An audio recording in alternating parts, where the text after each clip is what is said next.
And tonight, the Center on Global Justice is happy to present Molly Melching, founder and executive director of the NGO Tostan, headquartered in the country of Senegal in West Africa. Molly was born in the United States, moved to Senegal 37 years ago, and never left. And I've advised and studied Tostan since 1998, and together we have refined an effective theory and practice of community empowerment. Together, it means more Molly than me, by the way.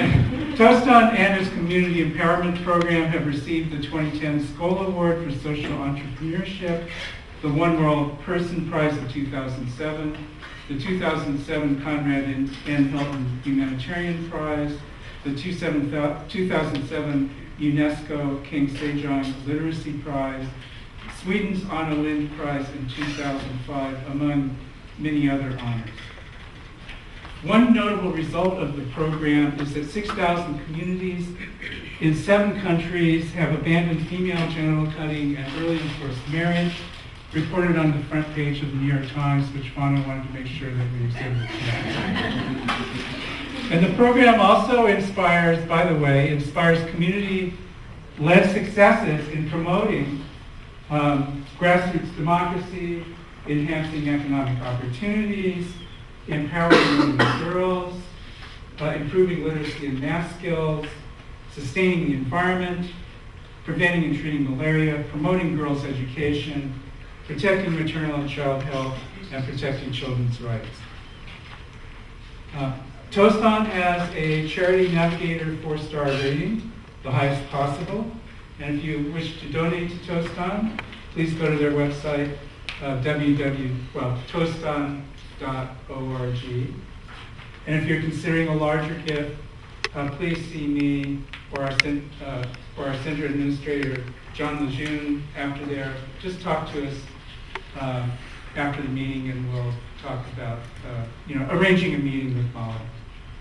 And on behalf of myself and Fauna Foreman Barzilai and the UCSD Center on Global Justice, please welcome Molly Melching.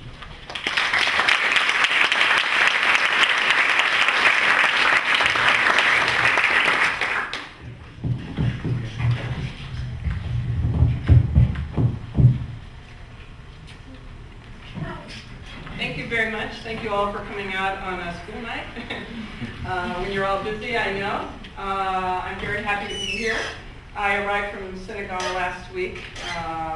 Very happy because Jerry and I have been doing a lot of work, as he said, together for many years. And so it's always a pleasure to come here. I was here before, was it 2 or 3 years ago? And 4, I think. Since then, many things have changed. There have been many advancements made, I'm happy to report. I do have some pictures. Let's see. Yes. What I wanted to do is take you back to Senegal, back to a village so that we could leave San Diego tonight. And so you have to get on this horse and cart. And you're all welcome to come, by the way. So one day maybe you will be getting on that horse and cart. And go to the village of Sunjad, which is in the middle of Senegal. It's a village where 15 years ago, there was no electricity, no water, no school, no health facility. And I want to introduce you to a woman who lived there and who still lives there, Mariam Bamba, who never went to formal school because there was no school then when she was growing up. She was married at 13 years old, as is the custom in her village. She had her first child at 14, has had many children since, and she went through the practice of female genital cutting, which I think you all know about, right? I don't think I need to explain what that is unless you have questions, specific questions afterwards.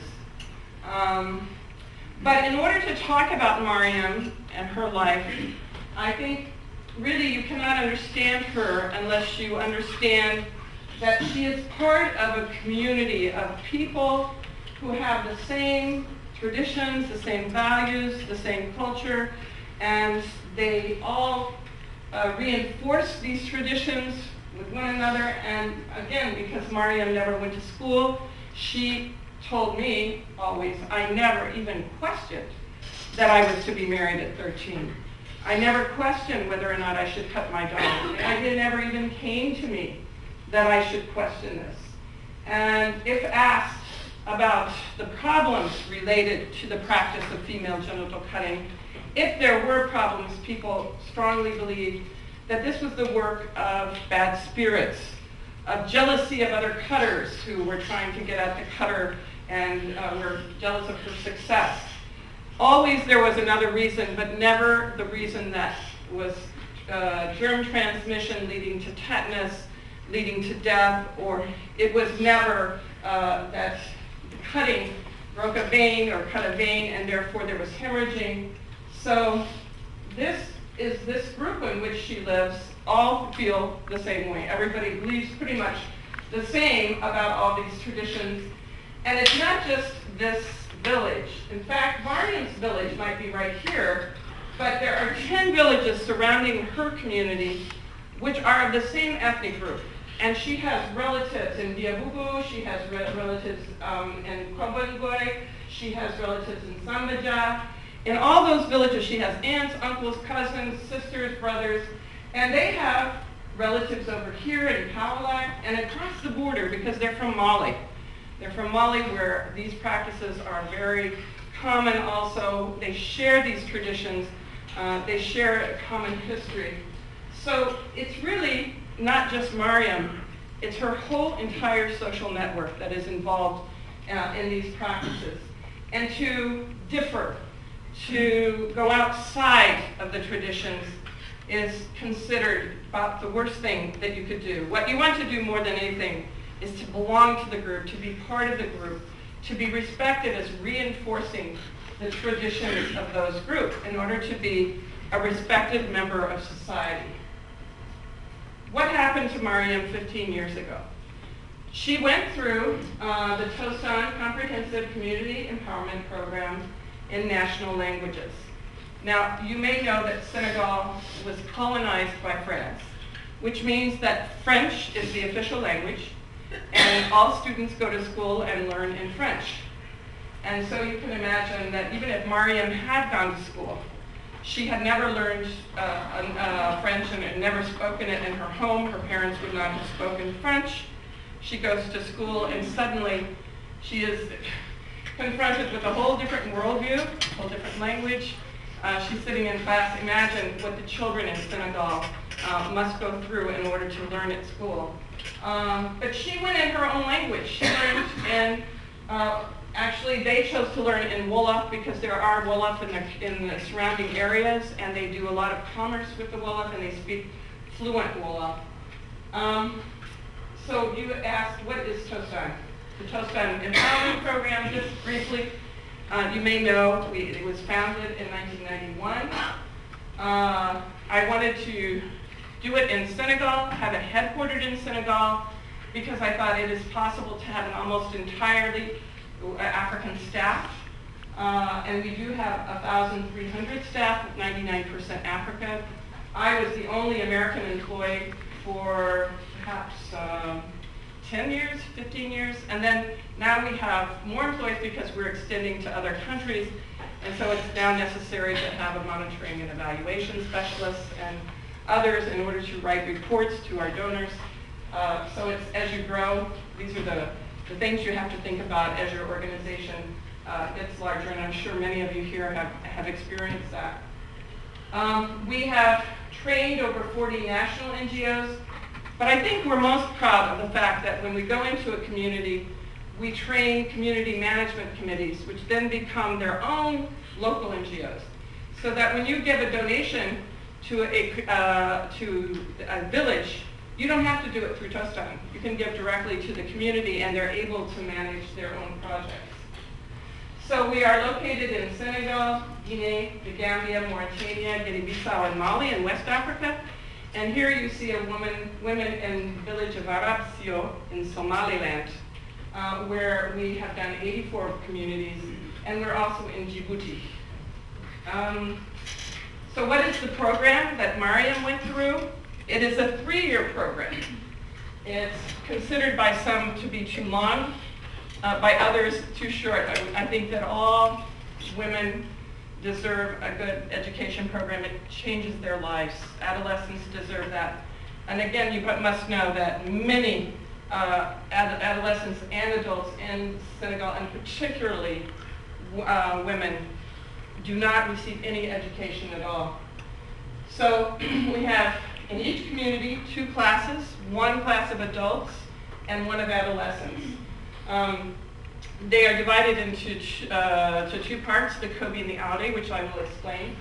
And then for the community, as I said, we do training for the community management committees, and I'll talk a little bit about that also.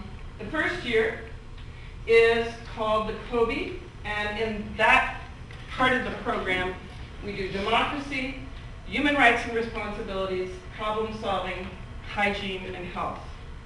When we started the program, I actually started with literacy first, when I first started out. And then I realized that this was so foreign to most women and adolescents. It was like, what is reading? What is writing? You know, they have never experienced this. They did not live in a literate environment. And what I realized that if you want to start where people are and reinforce what they do well already, it is great to start out with the oral tradition, allowing people to really discuss very important issues in their community, to bring them information that they may not have had, but they also have a great deal of knowledge and wisdom. And by learning new information and sharing information, sometimes for the very first time, they've never discussed these issues before, they have come up with some amazing decisions. So the methodology, as I said, is using the oral tradition, the community discussions, sitting in a circle, like they do traditionally to make important decisions under the tree, using theater and song, dancing, again, reinforcing what people love and know and do well to begin with. This is in Mariam's village, by the way. This is in Sunda. And this is in Djibouti. Classes are fun. Traditions, positive traditions are reinforced and are used. You see in the background, they have songs and poetry that the women themselves eventually have written. This is not the first year, this is the second year when they go to literacy classes.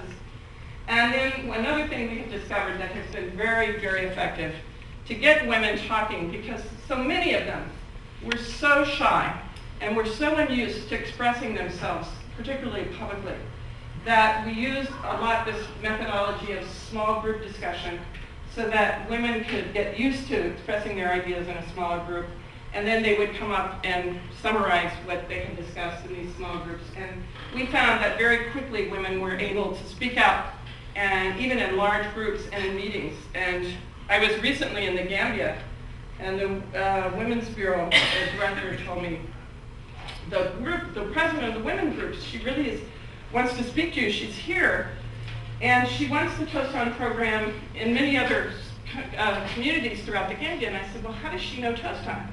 So she comes in and she says, I know Tostan because we have meetings with representatives from all over the country. And the women from Tostan, they stand up and they have such confidence. And they talk about things we've never even heard of, the human rights, the responsibilities, platforms on human rights, on education. We want to be able to do that too. And she was so, I was like, wow, what a great evaluation. And the process, just so that you know, because I thought you might be interested in the content of the sessions, is like going first to what our vision is for our community. Where do we want to be in 5 years from now, 10 years from now? But in getting to where we want to go, how do we want to live together and organize to do that? We may want economic prosperity, but is it okay to send your daughter off as a maid at age 12, which many villages do, many people do, in order to have that economic prosperity? These are the issues that they discuss, and they learn human rights and responsibilities, and discuss the guiding principles that will help them, support them on their journey to perhaps where they want to go. And they also learn a collective problem-solving process and applying their knowledge of human rights and responsibilities to hygiene and health, which is the second part of the code. And when they go through this program, they, and I have a very short video here, at the end of the COBE, I think people have this sense that something has changed in their community. Now, I brought this video, it's an amateur video, but I brought it because I'm at the university. And we have lots of volunteers at Tostan, and some of the amazing things they do is they take their video and their camera, they go out into the communities, and they make wonderful little films. And so Rachel made this film when she was in the Gambia. It's, as I said, a very short film. Oops. Mm-hmm. Jerry, Put the cursor on it. Click.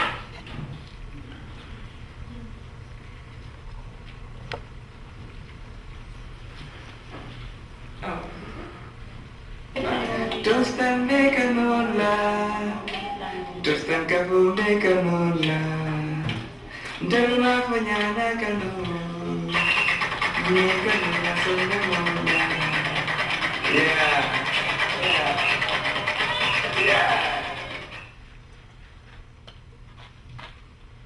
Tel bedagi, tel ani mo ko tan tel man salon ko tel mo tel sama ko dalila la tina da ko la ta balu ha ko wala ba ko ya mo be ko da dal e ma e balu ha ko la so e mo so ko te ta no ko dalilo la na ko la ta balu ha ko mo mo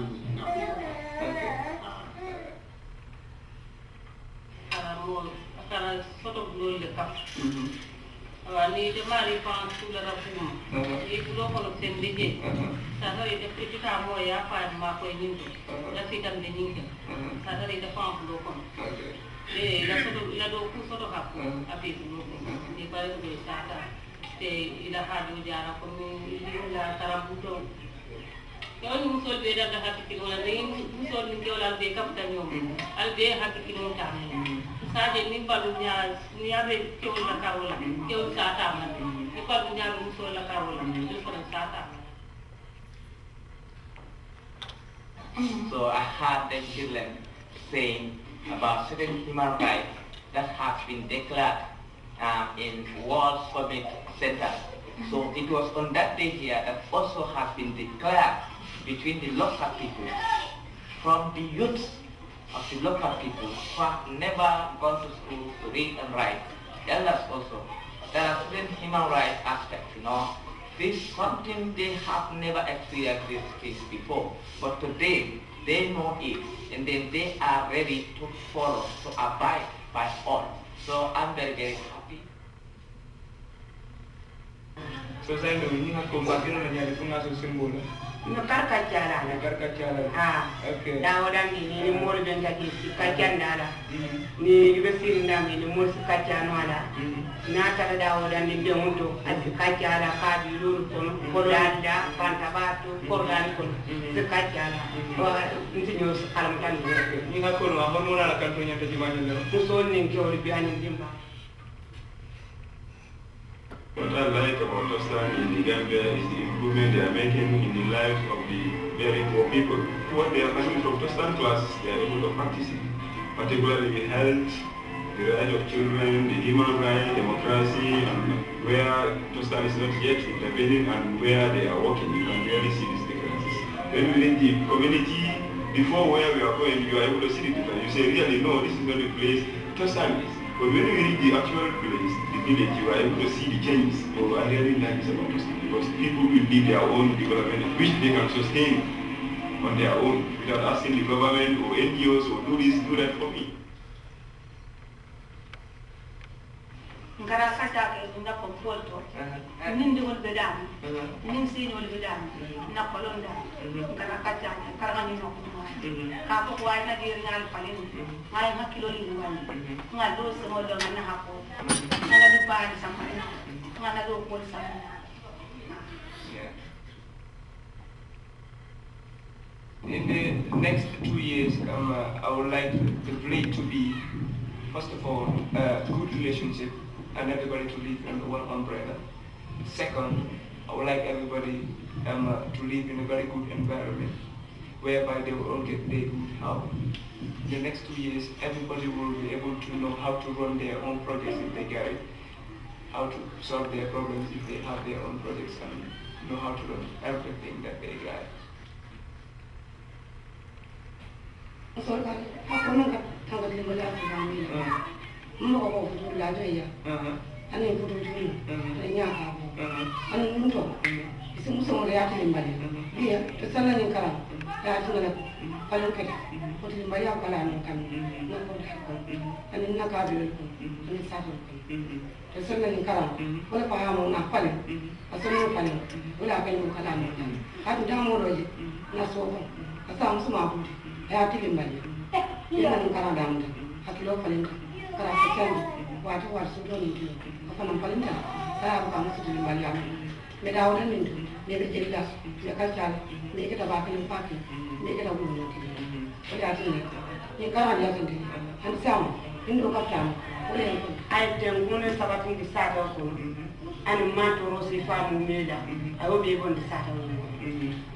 Tostan de canola, Tostan kabum de canola, Delma punyana canola, Nye canola sono mola.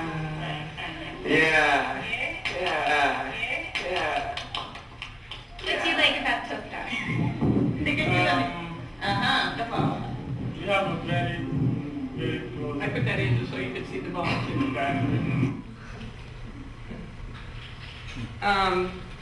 I like that film just because it talks about especially the human rights. It wasn't supposed to be meant to be a promotional film for Tostan. It's just, I was very touched when I saw that and how much, and it's what I hear whenever I go to visit, and how much human rights change the lives of the women and stop practices like domestic violence, like child marriage, like female genital cutting. I cannot even begin to tell you how amazing it was.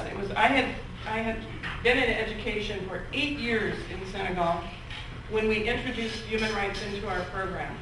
And the difference was like night and day. It was like a small, peaceful revolution. And I first didn't understand what was happening. I got word from one of the villages that a man had beaten up his wife. And the class went over in a delegation and said, we do not accept this anymore. We understand that you think it's okay to do this. It's not a social norm because it's not something that people are expected to do, but it's a practice that was always just accepted as something that happens. And nobody reacts, and you just say, oh, it's my neighbor, and oh, that's too bad, and oh, I feel so bad, but there's nothing we can do, this is a private affair. But they said the women now, whenever they hear violence going on, something happening, they stand up immediately and they say, the village does not accept this any longer. We will not accept this. And they didn't know what his reaction would be. And he actually said, oh, I'm sorry. You know, he gave them 5,000 francs. They were all shocked. These are all these stories. I have so many stories like that too, where we actually use these human rights. And we were so surprised at the reaction of people. And he said something very important. He said, my father did this, and that's what I saw. That's what I thought men were supposed to do. I thought that, when it was okay. But now that you say it, I know what you're saying is right, and I won't do it anymore. So it's amazing, again, the power of human rights education. But we don't stop there. I think we stopped there, there would be a bit of a problem with the communities because, again, the women do not know how to read and write. And so we did go on, we do go on, and we committed to always go on. We committed to those 3 years where women can learn to read and write. By the time they reach the second year, they can't wait to get into the literacy classes. They know why. They're learning to read and write and how they can use it because they've been through this first part, the Kobe, which means preparing the field for planting. And then the Aude is a Fulani word that means to plant the seed. And during this program, they learn the literacy, math, microcredit, and management skills. They also get microcredit funds or do savings for change programs on microcredit. And one of the innovations that we did these past 2 or 3 years is to teach literacy with SMS texting. The last time I came here, we weren't doing this, I don't believe. And now it's wonderful, as you can see. We used to have a problem getting participants motivated to read, but here you can see that there's no longer a problem with motivation. They can now write text messages to their relatives who live in other cities, that live in other countries, and they can use their literacy skills immediately to communicate, which is what is so important to them. But we also set up a network where people were communicating. We had 47 communities linked together, and they led vaccination campaigns. They did bed net distribution for the mosquito nets they were distributing, and they even were warning each other when there were problems and robbers in the area. And even one family that was going to cut their daughter and cross the border into Guinea-Bissau, they sent out a warning system, and families went out to stop the family that was taking their girl, and they convinced them, the family, to bring her back. It was very interesting. Now, you might ask how we teach literacy skills through SMS texting. One of the problems we had was in navigation. The women just couldn't get exactly how to navigate in a cell phone, because this was the first time they were learning to read and write. And so we did it through the mango tree. You see, they take their cell phone and they walk up, the arrow goes up, and then you go over to the right, so you go here, and then here's the mango down there, and you add your contact. We use methods like this to help facilitate learning for the women so that they can grasp these otherwise somewhat abstract notions. Then that is sort of the content of the program. And I talked a little bit about the methodology. But as Jerry will tell you, wherever he went. I'm over here now. Okay, you're over there now. I think one of the major factors of success for our program has been the strategy and implementation. And in order to talk about that first, I'd like to do a little play for which I need some volunteers. I need maybe 3 people. If 3 people could come up to me. Please, come. Right? I need volunteers. What is your name? Ariel. Ariel, I need a man. Oh, come on up, Jeff. You must come. And come on up. Now, let's pretend that we, now what's your name? Mahina, and Ariel, and Jeff, we are all in the same family. We share the same traditions. We are very close. We really are, of course there are more in our family, but you're representatives of this very large extended family. And we each live in our different villages. And every time we meet each other, we kiss and hug. Sorry, Jeff, you're going to have to be kissing and hugging us. Yep, go ahead. Yes, we kiss and hug, and we're just a very affectionate. Oh, and this is really important to us. This is so important to our group. And in fact, let's imagine that you guys are all standing together, you met in the market, you're happy talking to each other, you kissed and hugged already, and I walk by and I go,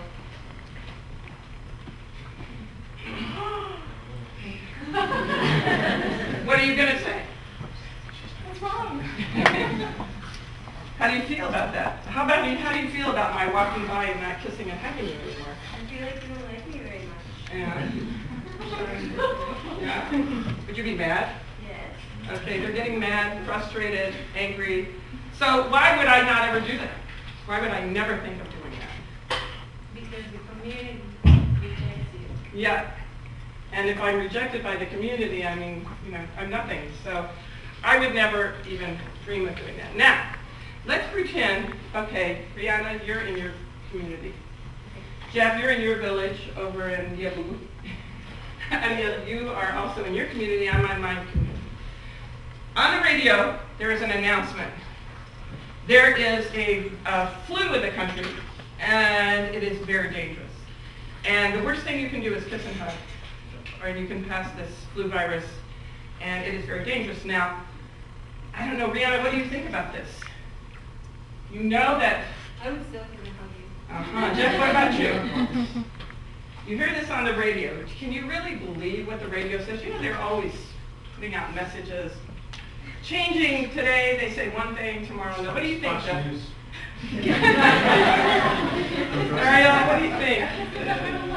She's kissed and hugged her whole life. Well, so what happens the next day? We all know this, right? And we meet in the market. What do we do? Kiss and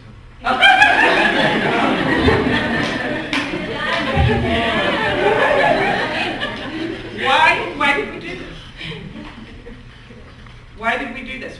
Each one of us been hesitating and thinking, maybe I don't really want to do it, but what will happen to me if I don't? And so the punishment for not doing it would be greater than the rewards we would get, perhaps. So why would we not do this, though? We know that we could get sick. Why would we not do this? I mean, why would we still kiss and hug? You what? Exactly. We had no communication. So I don't know that Jeff heard the radio program.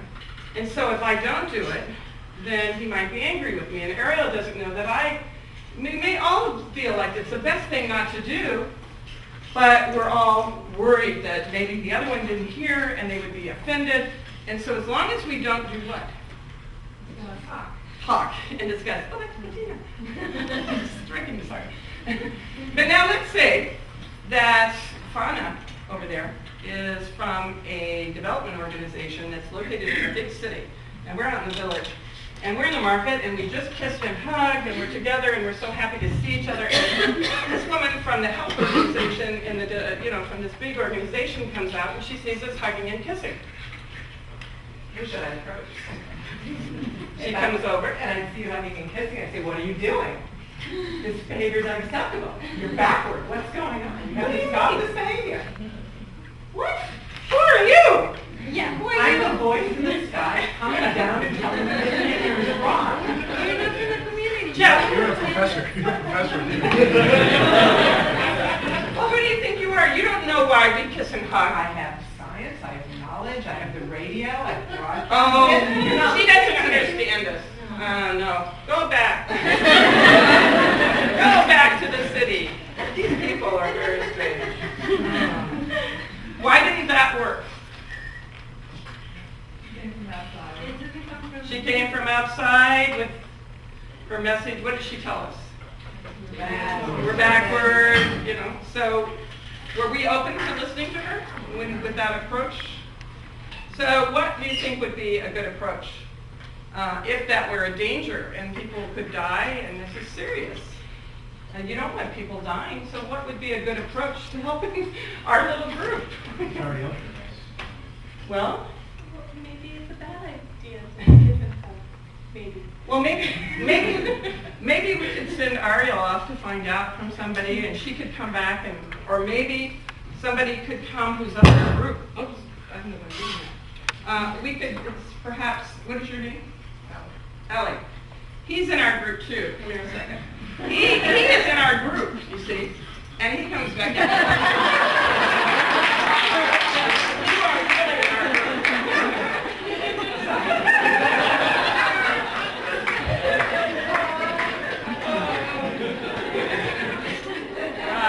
I don't know. I don't think we want to get this up.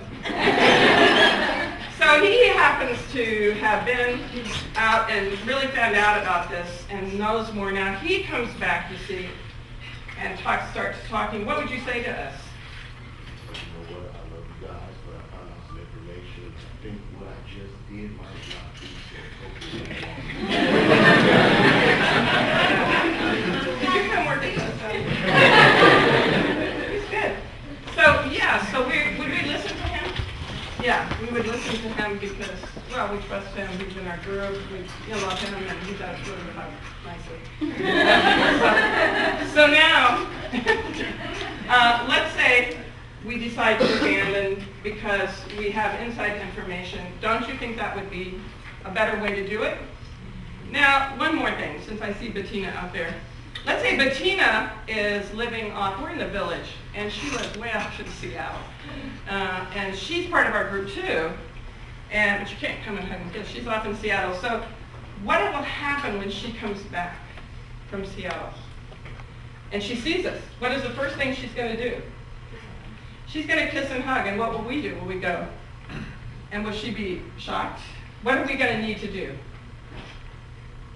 What can we do? She's part of our family, she's part of our group. So, what can we do? How could we contact her? We could do SMS, thank you. That's what we do, SMS, films, trying to contact people and let them know that things are changing because we've got new information, right? So, thank you very much. You were great.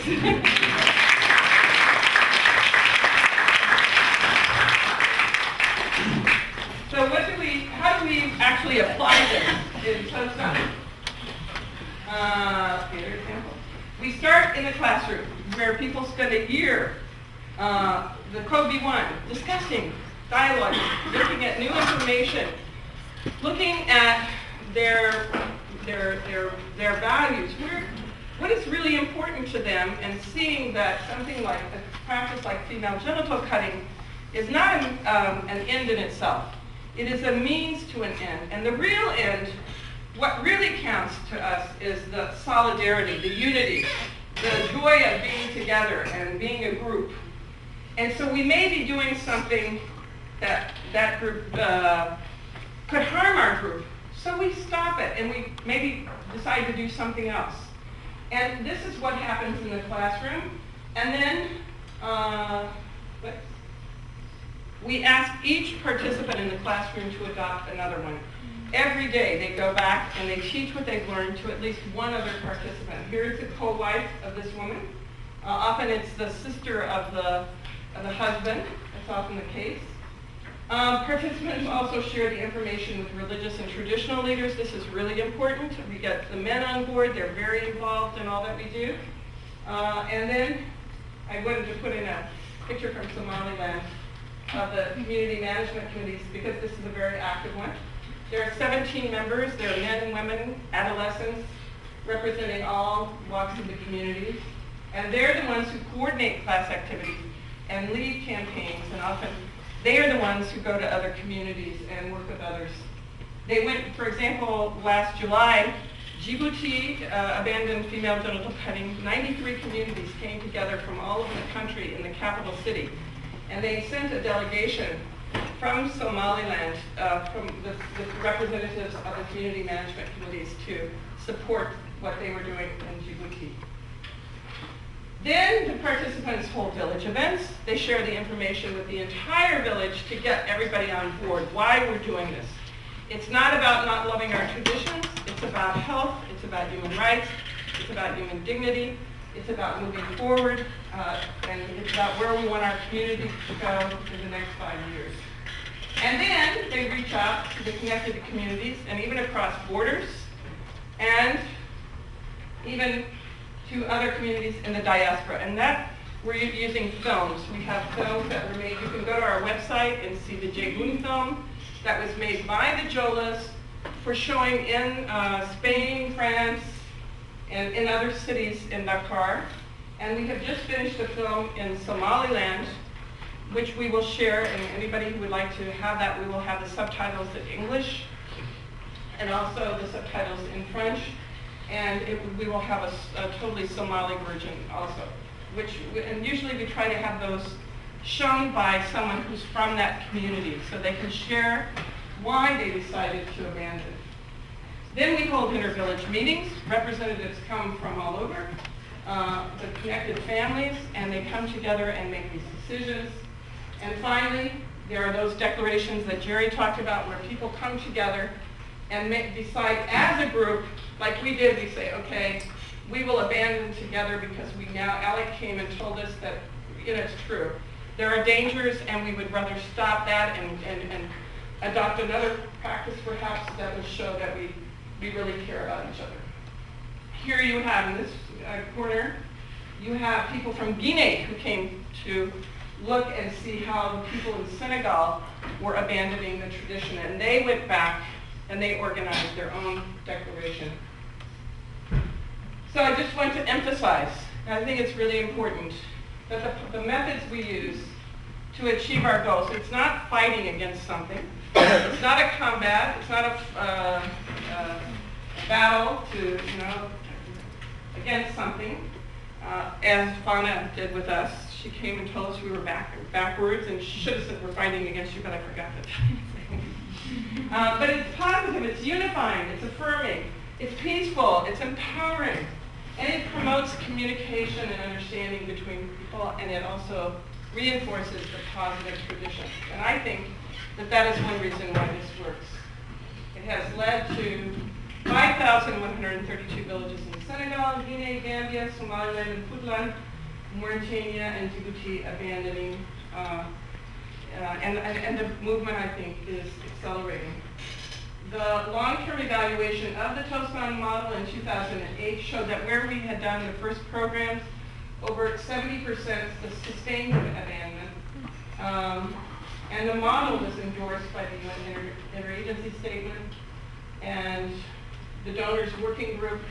And what was really exciting for us in 2010 was that the Senegalese government adopted the human rights approach as a model for their National Action Plan for FGC abandonment 2010-2015. That was a lot with the support of UNICEF. We've been funded by UNICEF for many years, and UNICEF has really supported our understanding of this process and the theory behind it, and they also worked with the government so the government would understand why this was happening. And Jerry even came, where are you? He even came and presented to the Ministry of the Family and taught them game theory, and they loved it. It was great. And then we have women's and girls empowerment as, I think, one of the really wonderful outcomes of the program. They get so involved. As they in FGC, they start working on other issues also. Improved hygiene and health, building latrines, vaccination campaigns, and they organize build health huts, birth registration, microcredit and economic activities in all the communities, environmental improvement activities. This is a waste management program in Senegal, one of the cities, where they actually collect the organics and then they make compost with the organics. And these are the adapted wood stoves to save on wood consumption and cut down on the time of cooking for women. And then another result has been ending child marriage. We don't really know. We don't have statistics on how much the children, what percentage this is. But we have so many examples coming from the communities where, for example, this girl, Umujibu Jallo, was 12 years old, and she was in her village in Tambacounda. And the adults came and took her out of school one day and told her she was going to be married. And she loved school and was just sick. So she ran to the next village where there was a Tostan Community Management Committee, and she told them, I don't want to leave school, and please come and help me. So the whole committee came over to the other village, and they worked and negotiated with the family, and they let her go back to school. And that year, she took her exams, and she was not only first in her school, she was not only first in her region, she was #1 in Senegal. And she was so amazing, everybody was so impressed with her results, that they sent her on a scholarship to the best high school in Senegal, in Gorée. There she is with a big smile on her face. And I just got news a month ago that she succeeded in her last exam and was at the top of the class again. So she went back to the village. They now went through the Tostan program, and they're some of the biggest advocates for ending child marriage, which is, by the way, I'm not sure if you know that or not, but it's a huge problem in Africa and many other countries also, many other continents. So let's go back to Mariam. Mariam, 15 years later, after all this time, went through the Tostan program, got her village to build their own health huts. She is the coordinator of the Community Management Committee, very active. She was also chosen to go to India, to the Barefoot College, and she is now a solar engineer.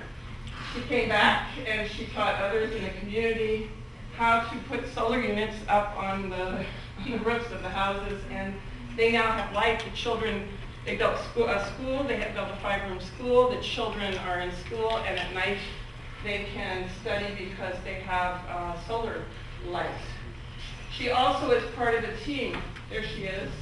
And these are from different villages from her connected network. They went out to 148 villages and convinced people in their connected communities, those 148, to abandon female genital cutting through 3 public declarations. And that's her granddaughter. She will not be cut. She will go to school. She will not be married at 12 or 13. And she has seen her grandmother up on the roof, changing putting up solar panels. I think her life is going to be quite different. And I think that with the empowering education that is so greatly needed by women and girls throughout Africa, it can change everything for the lives of young girls. Thank you very much.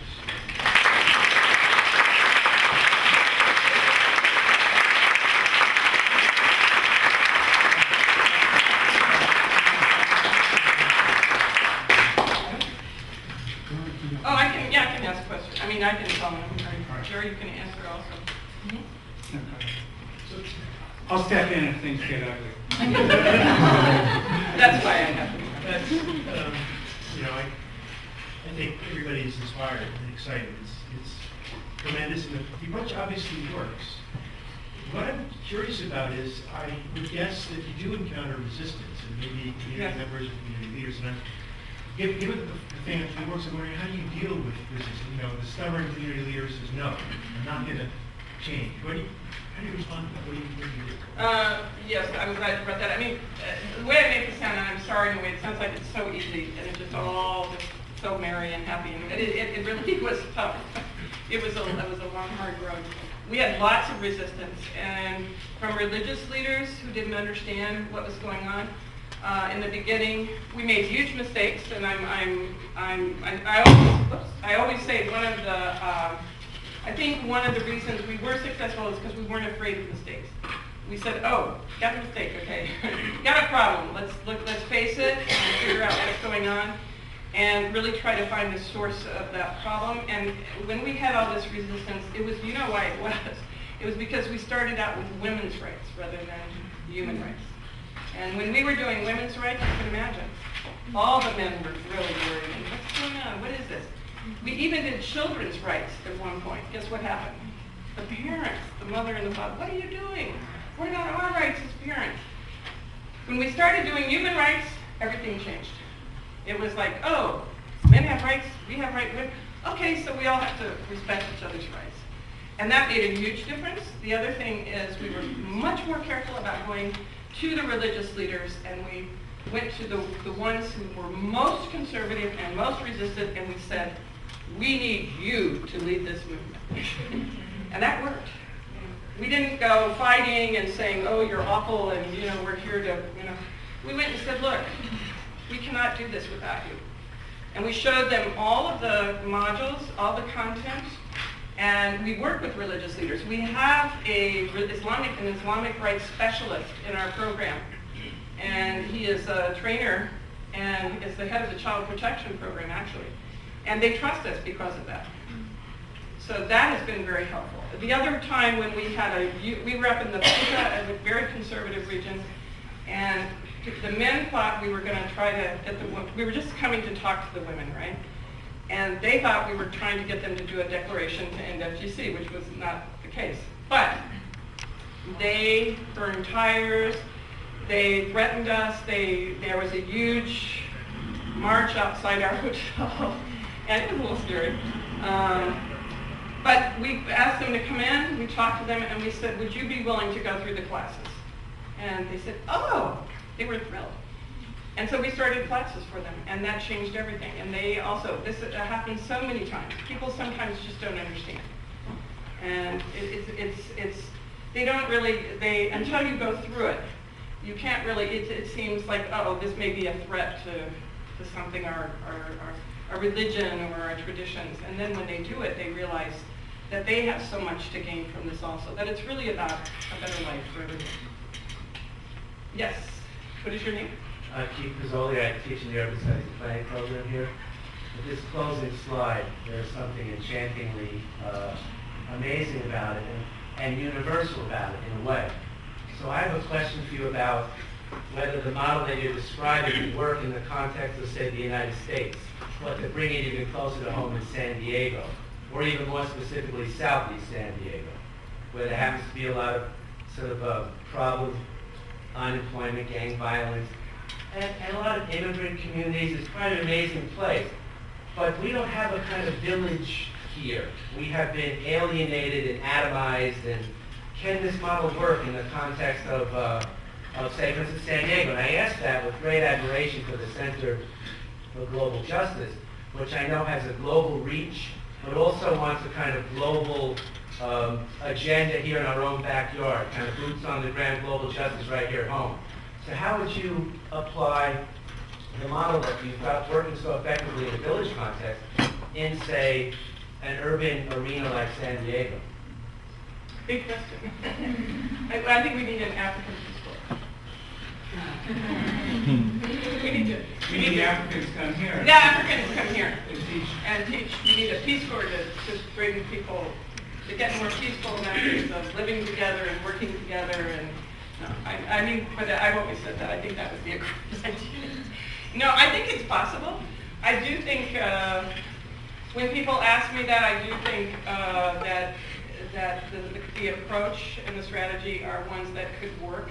We have done this program in an urban setting, and it was we worked in neighborhoods, got people working together on, again, it's they're visioning what they want for their neighborhood, envisioning a different way of living together, different possibilities, and then looking at what the obstacles are. Doing human rights education, I think, would be critical. I really regret that as a child and as I grew up and at my university, I never knew about the human rights instruments and what that meant. And I think it's really, really empowering. And I hate to use that word, but I can't think of another word to use, because when you go in, we were working on this module, and one of the women in our team was pregnant. The doctor told her, if you have a baby, you're going to die. And another baby. She'd already had 5. She said, I want my tubes tied. She went to the hospital. She was giving birth. They were going to tie her tubes. The doctor came out and said, to her husband and said, will you sign this consent form? He said, I never would sign that consent form. My wife is here to have babies. If she can't have babies, I would never sign that.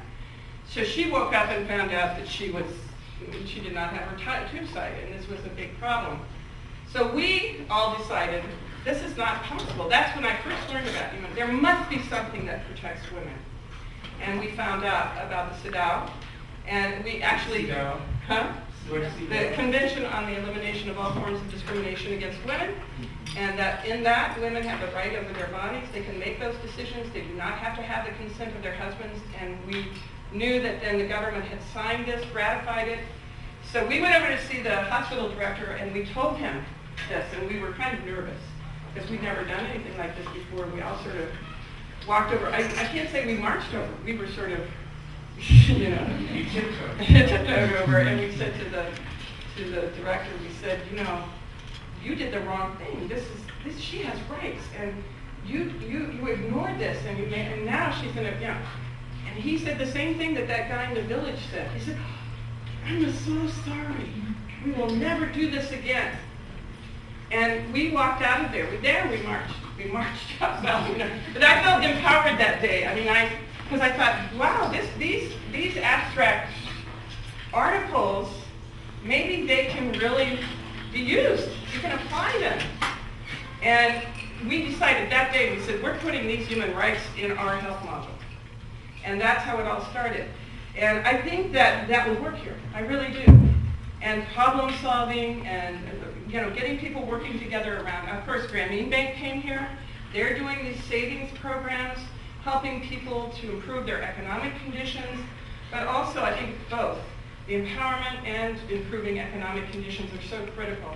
People see that they can organize, but not to fight against, but to promote for a better life, for human dignity, and instead of saying, oh, we're going to fight, I think that maybe it's a different approach that may bring more results, is what we have experienced. Yes? I think it's certainly true in your story of how you got into human rights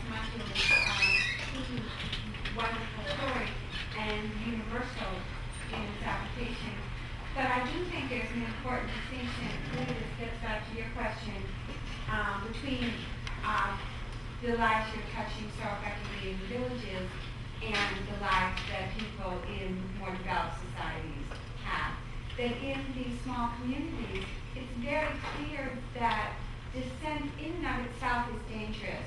People don't have choices among habitation. They don't necessarily have choices even among social networks. It's this or it's nothing. And in that context, what you're doing is clearly so powerful because you're creating a safe space in which one can openly discuss without seeming like a heretic. Exactly. In an urban and in a more developed society where people choose to be conservative or radical, there's 10 different stripes of everything you can be part of in an urban environment, then the fear and the punishment for dissent just isn't there. That you really do naturally get dissent, you naturally get discussion, you naturally get the possibility of trading reasons back and forth. There's new work that I think you really appreciate in cognitive science that shows how effective group deliberation is in letting people actually criticize others and have their ideas criticized. That we have just very natural inbuilt biases, again, seeing the holes in our own way of thinking. And giving us more information tends to just give us opportunities to selectively choose that information that supports whatever initial intuitions we have. But group deliberation is actually cognitively better deliberation because cognitively our reasoning function was designed for argumentation. So you are creating a safe space that allows people to do what their cognitive function was designed to do. And that in some sense already exists in urban communities. I haven't visited the state for a long time and worked here, but I do think that there are things that could be an exchange that could happen. And I do think that human rights, you're talking about people are this way, that way, have different leanings, whatever. But what I love about human rights is it goes above all and beyond all that. It really unifies and joins people because everybody, if I ask everybody here tonight, you can tell me I'm on the left, I'm on the right, I'm for this, I'm against that. But if we say, are you for human dignity? I mean, who in this room is not for human dignity? Is there anybody who is not for human dignity? And then if we come to a discussion around what that means, I think everybody would agree. I think it's something that everybody could agree around. This is what we do. There's not one conservative Muslim who will, in the villages where we work, who would disagree with what the human dignity is.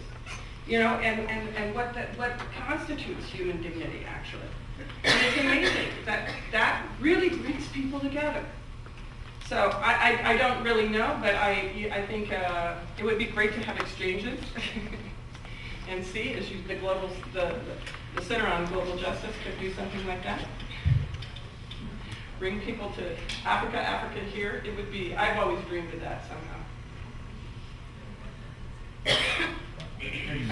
Yes? So what happens if the third credibility initiatives do not continue and causing them to abandon them? What causes them to abandon female genital cutting? No, what happens to you said there was 70%. Okay. The first time I found out that there was a village that abandoned, okay? And we always want to know, are people cutting, are they not cutting? And we sent a team of researchers there. And they went around to the villages, and they found in one of the villages that 6 girls had been cut. And so I was panicked. That's where I need Jerry. I called him and I said, Jerry, oh my gosh, oh, this doesn't work. They have 6 girls who were cut. He says, wait a minute, Molly, wait a minute. So we start thinking about, and this is really how this worked out, is that in a village, you have neighborhoods. You have Mandenkas, Bambaras, Populars, and you have Wolof, and you have Serer. You might have different ethnic groups living together. And what we found often is that in some of the communities, if we were doing a program in Fulani, and there's a Mandinka ethnic group in the neighborhood there, and we didn't do the program in that neighborhood, the Fulanis would abandon because they would reach out to their relatives. But the Mandenkas would not. They would not abandon. And so we felt like the 70% was probably right, in that we knew that there were people that did not abandon, or else they belonged perhaps to a very conservative religious group that was very much against people abandoning. And we haven't, there still is work to be done. Or there were newcomers to the village who were planning to marry their daughters to another village which still cut.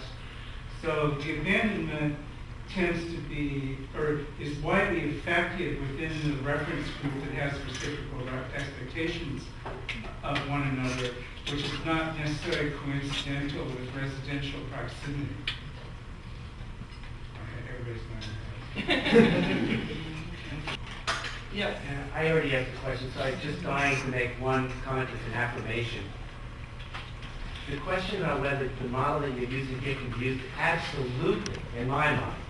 And given the role of the Center on Global Justice being one of making social science matter, what I see in what you're doing there is working with the community where there are commons and there's collective management of resources. And that list of things that you showed where people are doing waste management, food, and composting, all of that can be done in San Diego. And what we need to do in San Diego from a theoretical model to apply this kind of very powerful work that you're doing is reclaim the commons. This is a kind of, and one way of doing it would be around community gardens or things like that. Right. So very powerful. Thank you. yeah, there's one. Have you measured any other health outcomes in the communities that you're working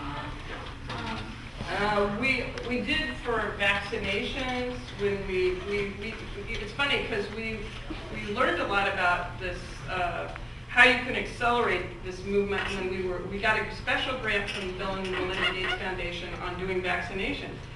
So we did vaccinations, but in 280 villages that were all in the same area. And that's when we started having lots of people deciding to abandon in large numbers. And we realized it's because they were learning this at the same time in the same area. So it was like, wow. What we're also learning through our social norms education program that we're getting from academics, it's a wonderful example of how academics can help practitioners, I think. We're learning that if we want to have more impact in health and in other areas, it's really good to, like, let's say you have a negative practice. Child marriage in Senegal is not a social norm because there are no sanctions if you don't do it. But if you make a decision by the villagers to do something positive, like we will not have child marriage anymore, we will promote girls' education and they will go to school and they will not get married to 18, and make that a social norm. You see, if you do it, you will be sanctioned by the community. Then we think we're going to have even more impact with the health, with pre- and postnatal consultation, with vaccination. Unfortunately, our program has mostly been evaluated for FGC over the years. We've had these really big evaluations because now we are being evaluated for women's empowerment. I'm really happy about that because I think that's one of the biggest results of our program is women and girls empowerment, which leads to so many other things. Let me just add that what you meant on the Gates thing is that a certain density of intervention, or I prefer to say engagement, was reached so that there were very large spillover and indirect effects in non-engaged communities. That was remarkably witnessed, and that was predicted by theory, but then manifested in practice. Right, it really helped us to see that this was the way to go forward. It's not like a very high density, but beyond a certain threshold, it starts having the indirect effects. Which means, in practice, we changed our practice. Again, we made many mistakes. We used to do a village here, and one over here, and one over there. We realized people cannot change in an isolated fashion. They have to be in the same zone. When they meet at the well, the man says, oh, my wife's learning human rights. And the other man says, yeah, ours, but it's not so bad. And there's discussion. We do that too. And then they go to the market, and people are talking about it at the market. And then it makes a huge difference. If they were alone, it would never happen. So we are now using I'm one of the last slide, I didn't show it, but this is the parental education. We are here tomorrow. We're having a discussion on how social norms, how you can use the understanding and the nature and dynamics of social norms to change other practices. And just to give you an example, my friend who's here with me, Rima, he is now working with us on childhood education. He's from Senegal, has worked for a long time on this, on the parental education. We are looking at the social norms that hinder children from learning when they go to school, so from age 0 to 6. And just to give you one example is that Senegalese women and parents really do not speak much. They do not talk to their babies the first 2 months especially, and then 0 to 6 as little as possible. And this they do, again, this is a question of the bad spirit and belief that speaking and talking to a baby could make the spirits, it could possess the child. And this would be very negative, very negative impact on the mother and the baby. And so this is a very deeply entrenched social norm. Why? Because if you talk to your baby, and this is everybody, this is Penda, who works with us, who has a college degree. She was talking to her baby and happy and her first child, and her mother came over and said, "Stop, don't do that. No, oh my gosh, never talk to your baby. This is so dangerous." And she said, "Molly, I stopped. I didn't talk to her anymore. I was just scared. I just didn't know." Again, I just didn't know. And so there have been a lot of early childhood education programs in Senegal and other African countries, but they didn't use the organized diffusion strategy. In other words, one woman who had worked in early childhood development for 40 years, she said, "Oh my gosh, I would tell a woman to talk to her baby, and she would practice and she would do it, and then she came back 2 weeks later, she said, I cannot do it." And she said, "Why?" And she said, "Because everyone stops me. Everyone makes fun of me. People call me crazy. Everyone says I'm really crazy. So I just can't do it." So we were saying, okay, we're going to use the same strategies we use on FGC and apply that to these other areas. So it's not just this, there are many other areas where you can identify social norms that I've been 36 years in Senegal and I didn't realize this until I started really looking and seeing that this understanding would really help us to, again, inform people. They're the ones who are going to have to make the decision to start talking to their babies if they want. But I'm telling you, I'm very hopeful, and I can end on that note. Wait. I went for participatory research, I have to tell you this story. We went and sat and talked to a group of people in Mbour. And there were several men and the women, and we all said, "Did you know that we've learned a lot about brain development? And we know that talking to your baby is so important. It helps to develop the brain. And you have to interact and talk to the baby." And they all looked at us and they said, "Oh, really? That's amazing." And they were so fascinated. They were so interested. And I thought, wow, maybe it's not as hard as I thought. And then suddenly one of the men jumped up and he says, "I'm going to the mosque this afternoon and I'm going to tell every man in the mosque to start talking to your baby." I said, oh, I was really hopeful. So a lot of it is just, people just don't know. They need the education, they need good information, and hopefully tomorrow we'll get, Ibrahim and I will be working with you, get as much of the information that we can give to people in the communities where we work. We're going to start at 30 and then expand to 300, and hopefully with your support, we will do even greater things. So thank you very much. Alexa, do you want to say something? Well, we were planning to go to 8:30, so we can take one or two more. Oh, okay, sorry. I thought maybe you were getting tired. No, I think it's interesting. We will go to about 8:30. Yes? Do you have any volunteering opportunities? Oh, we do. Are you Rihanna? Regina, yes. Oh, yes, Rihanna, you must come. You're part of the group already. Yeah. We do. We have wonderful volunteers who come from all over the world, from France, Sweden, America, of course, lots of volunteers from America. Usually, we like our volunteers to stay at least 6 months but many stay for a year or 2 years. And it's a wonderful experience, I think. As I showed you, volunteers do reports, they help in organization. Ibrima has been working with 2 volunteers on baseline study and questionnaires and organizing seminars, traveling to cover declarations, doing communication. They do, we really give them a lot of responsibility. I think that our volunteers, when they leave, actually have very good jobs. They get very good jobs, quite frankly, we've noticed. So yes, go to our website and look under the volunteers if you're interested. Yes? I just wanted to ask a question about well, first of all, congratulations for winning the School of Entrepreneurship, because I was reading about that a couple weeks ago. But you use the word cutting instead of mutilation or female circumcision. And I know that a lot of like human rights campaigns and like female rights campaigns use the word mutilation to spark a sort of emotional trigger. And I wasn't sure like how, on the international level, a lot of organizations, including the UN, have used the word mutilation in the past, and is this like a newer trend to push away from that because you're finding it's more accepted in the local communities to use the word cutting, or?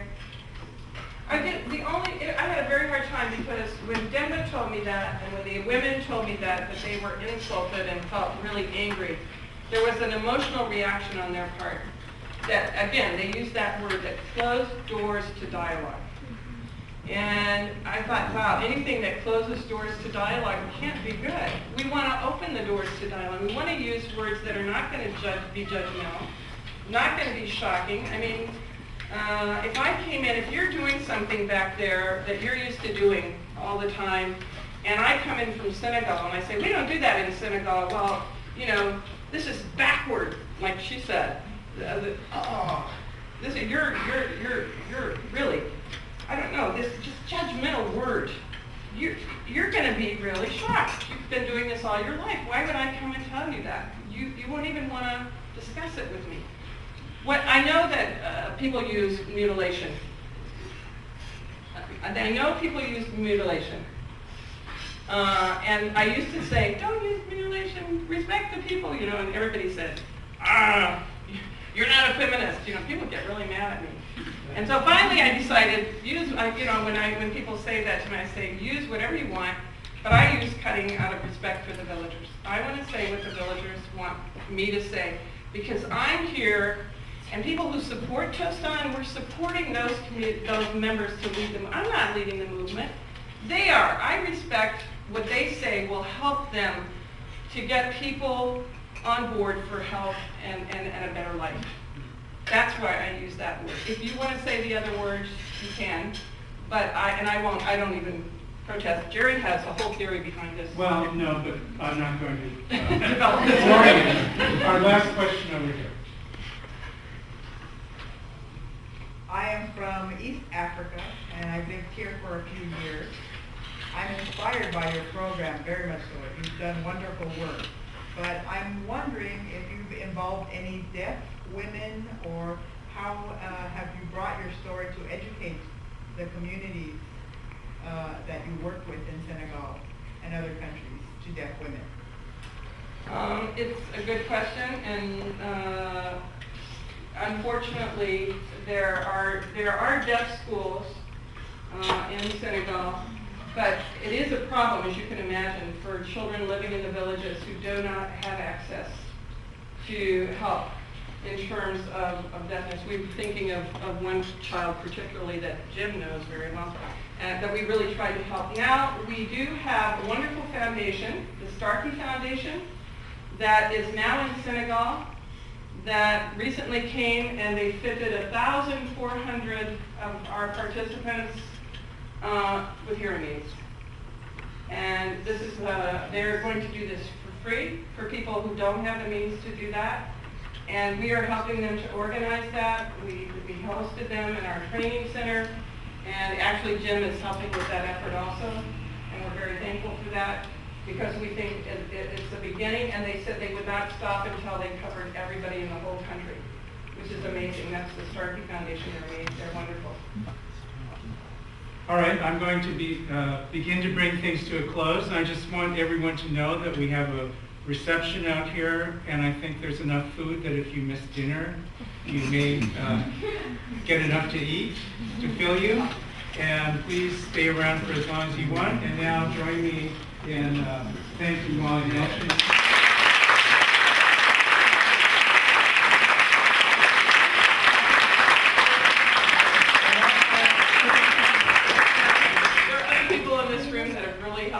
Tostan a lot during very difficult times, and one of the women is right here. Her name is Tess Ulrich, and she has been amazing. Nobody was helping us, and nobody understood what we were doing. She was right there supporting us and working with UNICEF to support us, and of course Jim Greenbaum has been amazing.